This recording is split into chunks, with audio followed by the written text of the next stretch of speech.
Kebayang nggak sih, badan intelijen paling rahasia di dunia tiba-tiba pasang iklan lowongan buat jadi mata-mata. Dan bukan di gang gelap loh, tapi di media sosial. Nah, hari ini kita bakal bongkar strategi baru CIA yang super berani ini, yang targetnya ya China secara terang-terangan. Jadi, bisa nggak sih rekrut mata-mata cuma modal video YouTube? Ini kedengarannya kayak plot film James Bond ya kan? Tapi ini bukan fiksi. Ini kenyataan baru di dunia spionase. Yuk, kita lihat gimana ceritanya. Dan aktor utamanya? Tentu aja, CIA. Tapi yang beda kali ini, mereka nggak lagi main sembunyi-sembunyi. Mereka justru buka front baru, secara terbuka, dalam persaingan mereka sama China. Ini benar-benar mengubah aturan main spionase modern.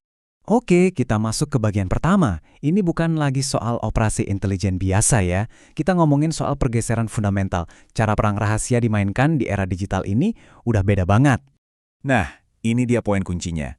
Lupakan deh semua adegan film soal pesan rahasia atau pertemuan di tempat sepi. CIA ini secara harfiah pasang iklan lowongan kerja buat mata-mata di platform medsos yang ya kita pakai setiap hari. Ini langkah yang benar-benar belum pernah ada sebelumnya. Oke, lanjut ke bagian kedua.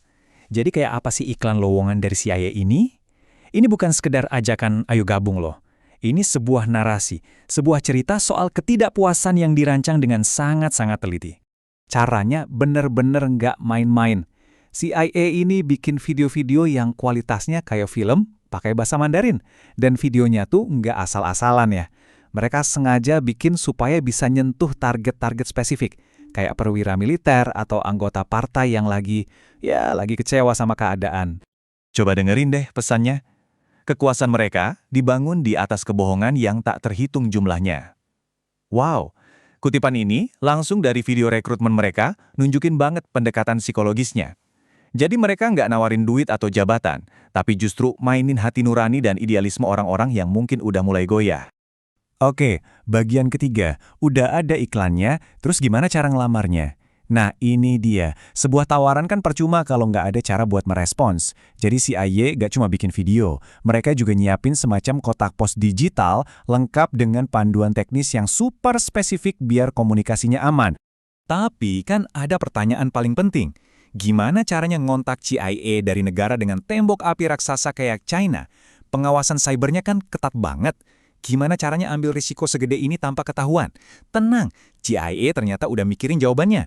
Jadi CIA ini kayak ngasih kursus kilat jadi mata-mata digital. Panduannya jelas banget. 1. Pakai Tor browser biar anonim. 2. Masuk ke dark web pakai link khusus dari mereka. 3. Komunikasinya harus lewat situs terenkripsi mereka. Proses yang super berisiko ini dibikin kedengeran sistematis banget. Lanjut, bagian 4. Sekarang kita ke pertanyaan kenapanya. Kenapa sih CIA yakin banget cara yang terang-terangan begini bakal berhasil? Jawabannya ada di strategi mereka untuk manfaatin perpecahan internal di China sendiri. Nah, ini dia inti strateginya. CIA itu bertaruh pada satu hal, gebrakan anti korupsi besar-besaran oleh Presiden Xi Jinping. Mereka yakin langkah ini udah bikin banyak pejabat jadi merasa nggak aman dan kecewa. Nah, celah inilah yang dilihat CIA sebagai kesempatan emas buat mengubah masalah internal China jadi keuntungan intelijen buat Amerika. Dan ternyata, ini bukan ide yang benar-benar baru loh. CIA udah pernah pakai cara yang mirip ke Rusia setelah invasi Ukraina. Mereka juga nargetin pejabat-pejabat Rusia yang kecewa sama perang. Jadi bisa dibilang mereka cuma mengadaptasi strategi yang udah terbukti berhasil. Dan sekarang sasarannya, ya China. Oke, bagian 5. Tentu aja langkah seberani ini nggak mungkin didiamin gitu aja kan. Reaksi dari Beijing datang cepat banget dan keras. Mereka marah dan nganggap ini sebagai provokasi politik yang serius. Respons Beijing itu, cepat dan keras. Jubir Kementerian Luar Negeri mereka bilang ini sebuah provokasi politik yang terang-terangan. Satu kalimat itu udah merangkum kemarahan mereka. Buat China, ini bukan lagi soal mata-mata biasa, tapi udah jadi serangan politik yang terbuka. Lebih detailnya lagi, tuduhan mereka tuh begini. Amerika dituduh mencemarkan nama baik China, secara terbuka ngebujuk personel China buat menyerah, dan pakai metode tercela buat nyuri rahasia. Ini bukan cuma omongan diplomatik biasa ya. Ini nunjukin betapa seriusnya mereka ngeliat ancaman ini.